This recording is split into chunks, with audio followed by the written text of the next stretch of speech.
Hi, this is Jane Blundell, and I'm going to be painting out my ultimate mixing set. A set of 15 colours that will enable you to make any colour you wish. I've drawn out the grid. I based it on the width of a ruler.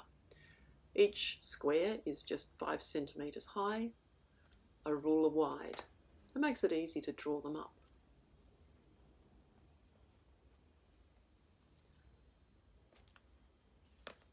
There's a centimetre between each, but obviously it doesn't really matter. You can set up your own grid however you want. I left a gap of 2.5 centimetres for writing.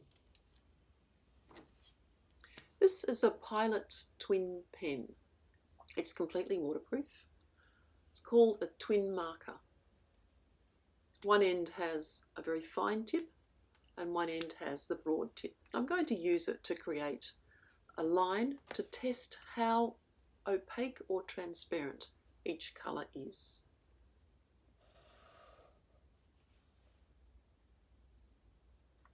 We can speed this bit up a bit. Doesn't really need to be done quite as carefully.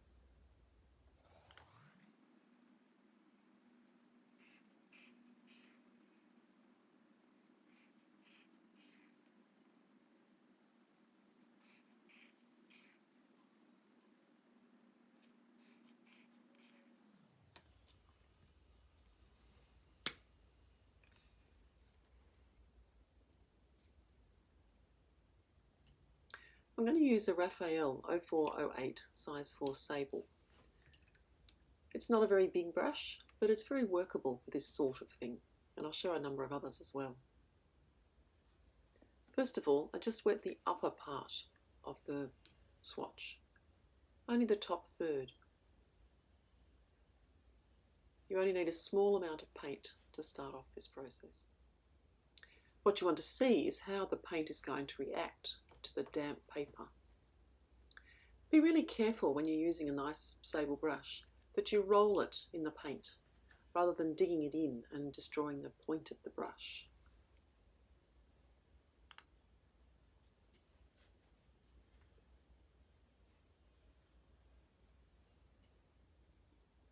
Gradually build up the strength. You're going from a very weak paint through a milky paint to eventually a creamy paint by the time you get to the bottom. You want to see the very, very light and then the richer application of colour to see what the watercolour is going to do. You also want to see whether it's going to be opaque or transparent, so whether it's going to cover the line once used at full strength. This colour is buff titanium. It's a colour I use a lot, particularly in urban sketching and landscapes. It's a white pigment. I think of it as an unbleached white. Granulating and quite lovely for marble, for beaches, for shells, for all sorts of subjects really. I always use at least 2 water containers, one for the dirty water and one for clean. When I'm painting at my desk or in my studio, I use these triple containers. So I have the dirty and then the in-between and then the clean one. It keeps your colours very clean that way. The next brush is a Sable mop. The next colour is Hansa Yellow Medium. It makes a great primary yellow. It's neither really cool nor really warm. So it's just a beautiful, bright, sunny yellow.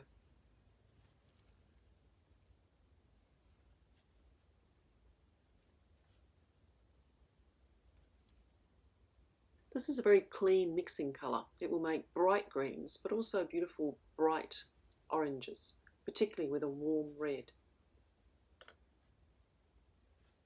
I don't tend to work with a traditional cool and warm. I find that I don't really have a lot of use for a lemony yellow. If you do want to make a lemon yellow, you can always add the tiniest touch of phthalo green and it will just take it into that slightly cooler version.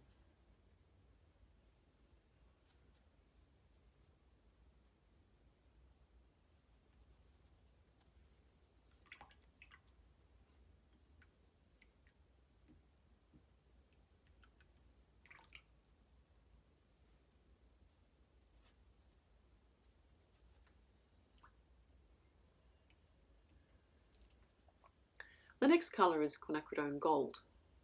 This is a warm yellow. slightly neutralised warm, not a really clean one like a New Gamboge or a Hansa Yellow Deep would be. But it's beautiful on its own as a bright glazing colour, and it's also very, very lovely for mixing greens.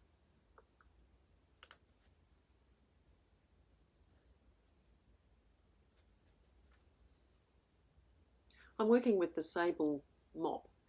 I tend to do most of my painting with pointed brushes. I just like the way they work, but I'll be showing a couple of other brushes as well.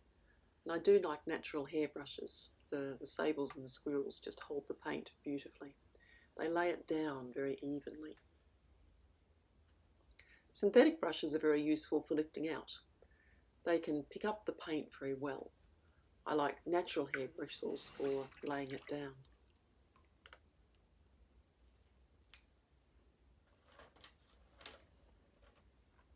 The next brush is a Squirrel Quill.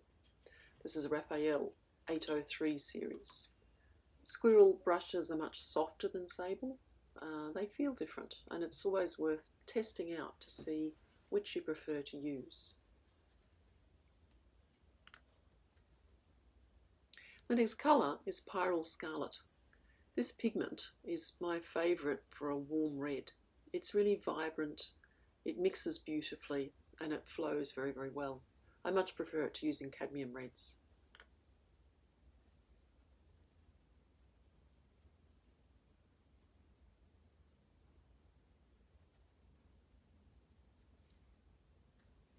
I work with 3 different reds generally.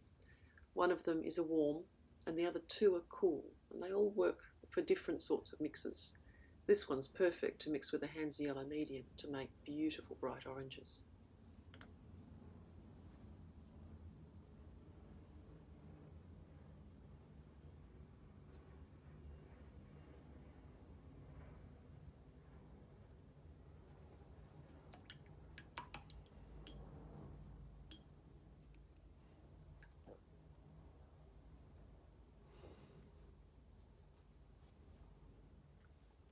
The next colour is Pyrrole Crimson.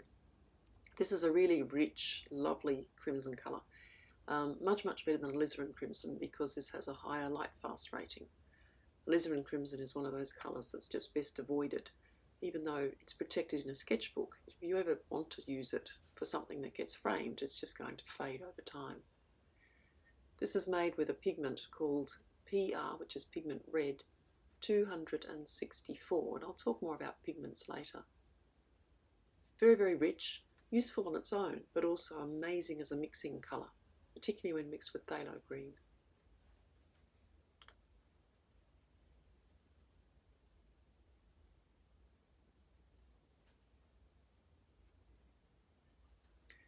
This is not as pink as alizarin crimson would be, but way, way stronger.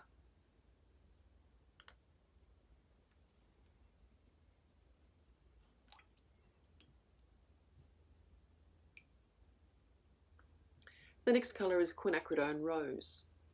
This is where the pink comes in, and this is why I use 2 cool reds. One of them is a rich crimson red for mixing or on its own, and then the other one a very rose red. This will give you beautiful purples when it's mixed with any of your blues.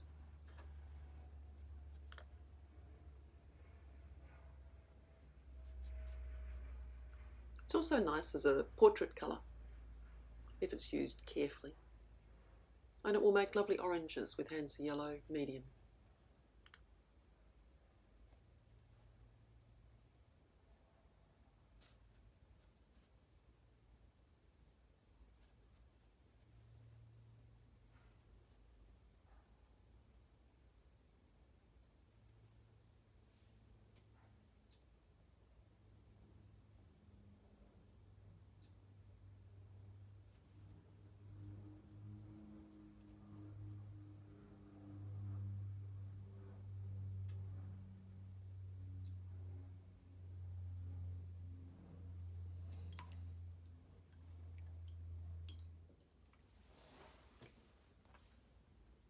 The next brush is a Rosemary & Co. travel brush, and it's an R16, new one to their range.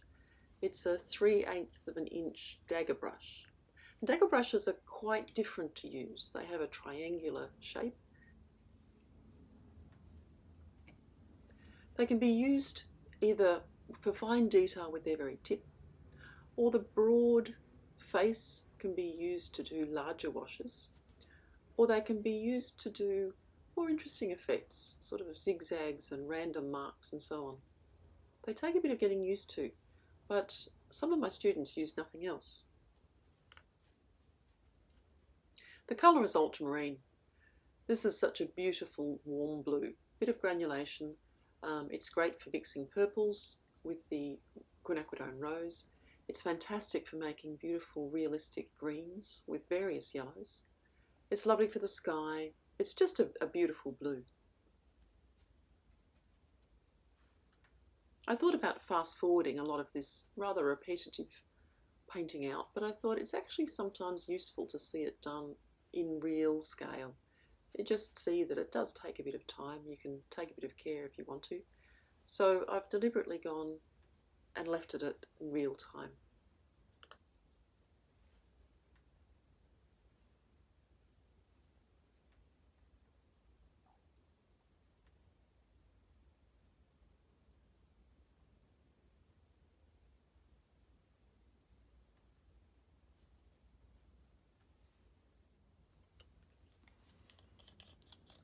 The next brush is a Da Vinci travel brush. You can see that they screw on so that it's a very tight fit.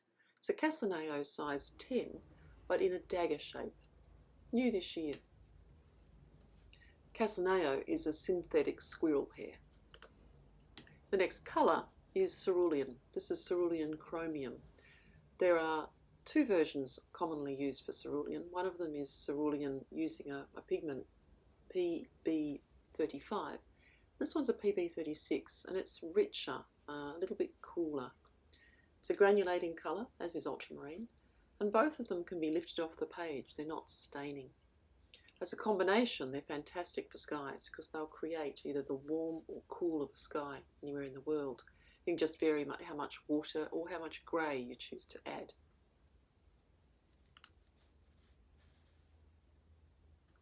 This is a less transparent pigment than some of the others. It's sort of almost a semi-opaque. But of course, if you add water, it's going to appear more transparent.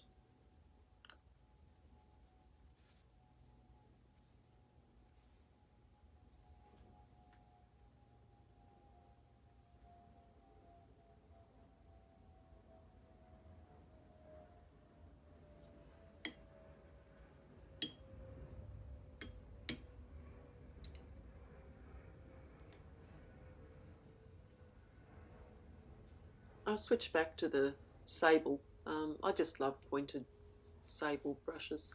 And the mob has just a different feel to it. Very, very lovely to control. This colour is phthalo blue, green shade. So there's a phthalo blue green shade and there's a phthalo blue red shade. It can be quite confusing. Phthalo blue green shade is generally made with pigment blue, so PB15:3, whereas the red shade is PB15:6. It's a very, very staining blue, very, very powerful. I tend to use it as a mixing blue, but it's worth having because of the other colours it can make. You can make beautiful Prussian blue hues, beautiful indigo hues, and lovely turquoises. You can also make really rich, deep, dark greys. The next colour is, I sometimes think of it as a bit of a scary colour because it's so unrealistic. And my general rule of this one is just don't use it on its own. But as a mixing colour, it's phenomenal. So this is phthalo green. And phthalo is PHTHALO. Phthalo green. And this one is the blue shade. So phthalo green comes in a blue shade and in a yellow shade. This one's the blue shade.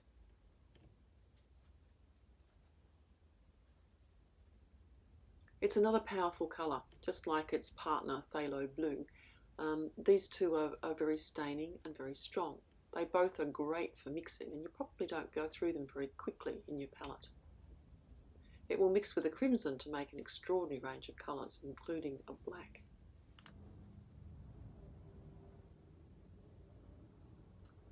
The pigment for this one is PG7, Pigment Green 7.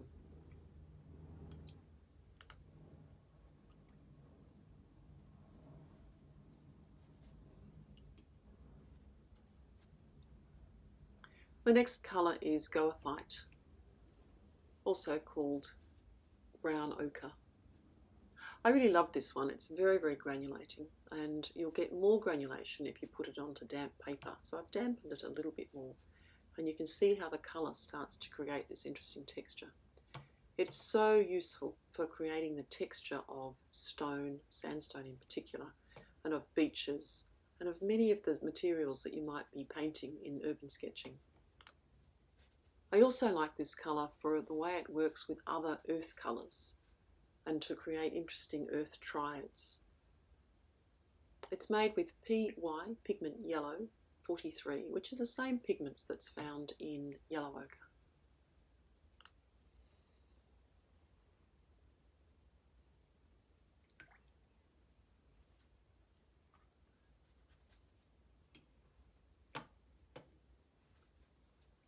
The next colour is burnt sienna. Burnt sienna varies a lot from different manufacturers. This one is made with PBR, that's pigment brown 7. This is quite different from some of the other variations of burnt sienna that are made with pigment red 101. They can be much more of a burnt orange colour. This doubles up as a fantastic colour for flesh tones because it's a bit more of a natural brown. Mixed with ultramarine, this makes burnt umber hues, dark, warm blues, wonderful range of greys. It's a really wonderful mixing pair, burnt sienna and ultramarine.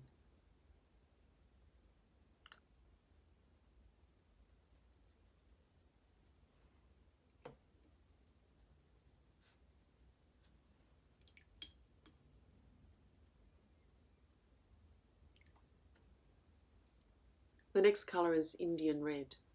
This is made with a red pigment, PR101, one of the most ancient pigments. When you put it down very lightly on damp paper, it's very soft, a dusty rose colour. As you work with it more thickly, it starts to explode on the paper. It's very powerful and can be a little bit hard to control if you use it too heavily. But it's really, really lovely for sandstone effects, for brick effects, for tiles, and where you wash down, it's useful for portraits.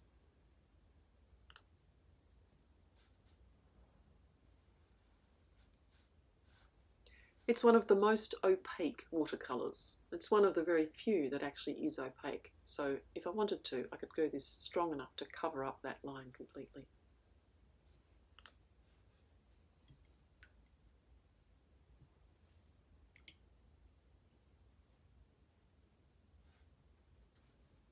The next colour is raw umber. This is a colour that varies a lot through different brands. I like the version that is very, very dark and cool, rather than sometimes they're a bit more wishy-washy. This can be a fantastic colour for shadows on natural subjects, for figures, for leaf litter. It's really nice for trees. I find I use it a lot. It's made with pigment PBR7, as is burnt sienna, as is raw sienna, as is burnt umber. A very useful pigment with many, many forms.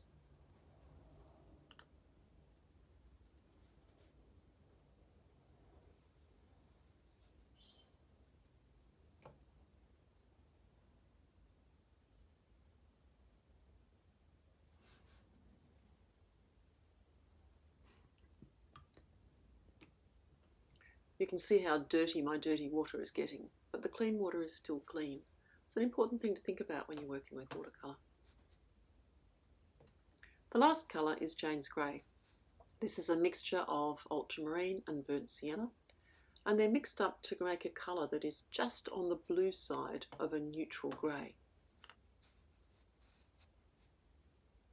It's a granulating colour. It's fantastic for stormy skies, for creating shadows. It can be used as a neutral tint. It's a colour I get through very, very quickly, and as do my students.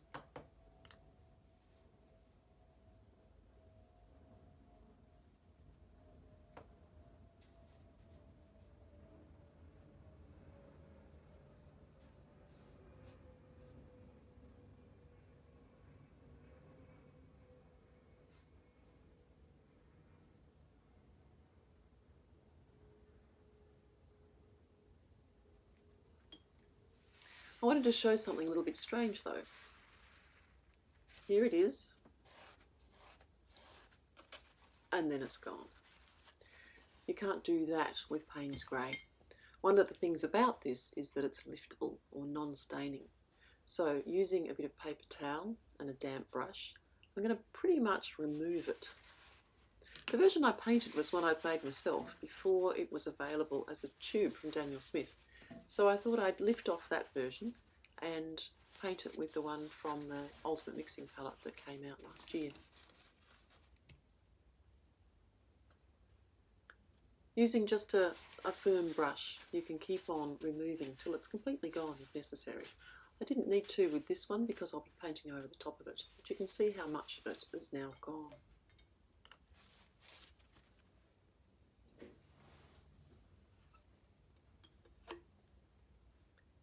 So now I'm going to mix it again from the Daniel Smith Ultimate Mixing Set palette.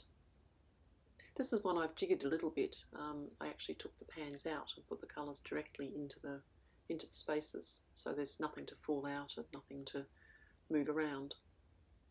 But you can see that the colour is the same colour, a lovely slightly bluish grey. The pigment numbers are PBR7 and PB29, burnt sienna and ultramarine.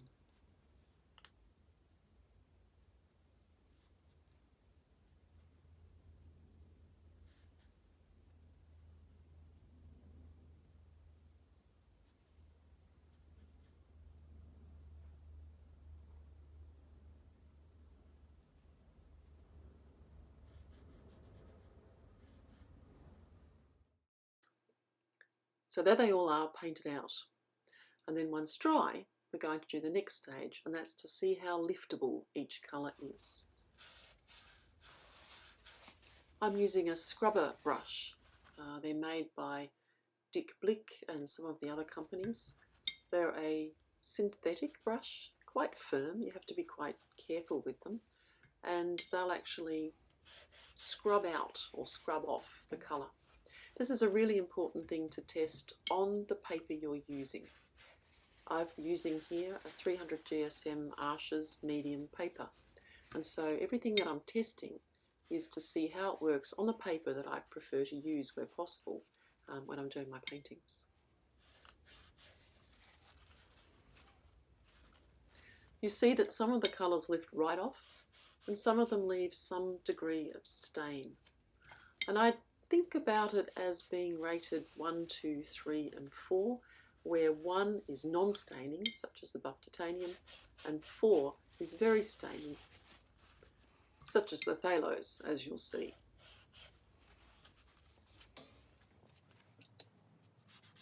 You'll get the idea about this bit, so I'm speeding up this section.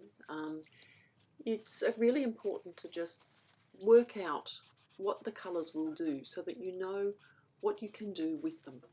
If you know that a colour is non-staining, you can put down a wash and then lift out some details. Or you can create a leaf and lift out the veins.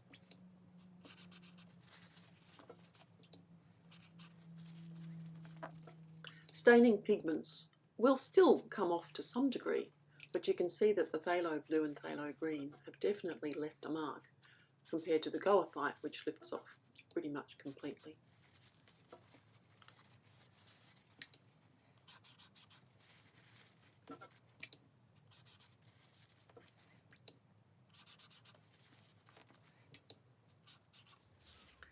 The earth colours are largely non-staining, apart from Indian red, which does tend to stain.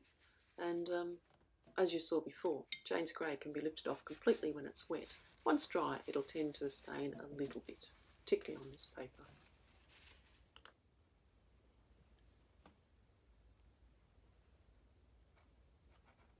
So buff titanium, pigment white, 6:1, and it's granulating. It's semi-opaque, you can see it nearly covers the line, and it is 1 in terms of liftability.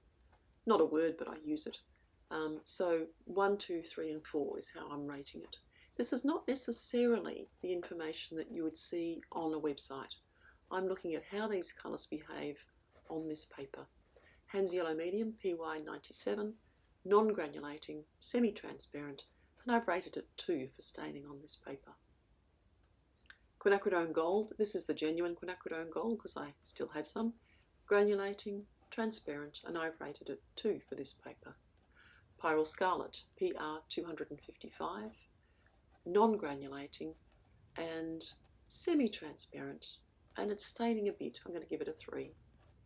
Pyrrole Crimson, PR264. This one is a non-granulating, transparent, and relatively staining pigment. Quinacridone Rose, PV19, that's pigment Violet 19, non-granulating, transparent, and it stains quite a bit too. It's a bit hard to know sometimes whether to call them a 2 or a 3, but I've gone with 3 for this. Ultramarine, PB24, granulating, transparent, and I've rated it 2. Freshly put on the page, you can actually lift it right off. Cerulean Chromium, PB36, granulating, semi-opaque. It could be called semi-transparent, but I think of it more as the opaque. And I've rated it 2 for staining. Though if you put it off, lifted it off when it's wet, you can actually take it right off. Phthalo Blue Green shade, PB15:3, non-granulating, transparent. And I rated it 3, but really it should be 4. It's pretty staining. Phthalo Green Blue shade, PG7, transparent. It's non-granulating as well. And this one also should rate 4. Goethite is PY43. It's granulating, it's transparent, and it's completely non-staining, so I'll give it a 1. Burnt Sienna, PBR7, granulating, transparent, and it's stained a little bit, but it doesn't always. I've rated that one 1. Indian Red, PR101, granulating, opaque, one of the very opaque ones, and relatively staining, so I've given this one 3. Raw Umber, PBR7, granulating, transparent, and it lifts off pretty well, though on this paper I'd give it a 2. And then finally Jane's Grey, PB29 plus PBR7. It's granulating, transparent, and I've given it a 2 because, as you saw, it's just left a little bit of a stain. So that's the whole set, 15 colours that will make just about any colour you can imagine. Turquoises, purples, violets, greens, and there's also a lovely range of browns ready to go.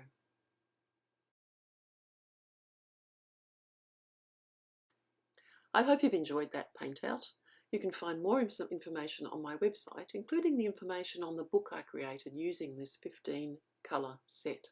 It's called The Ultimate Mixing Palette, A World of Colours. Thanks for joining me.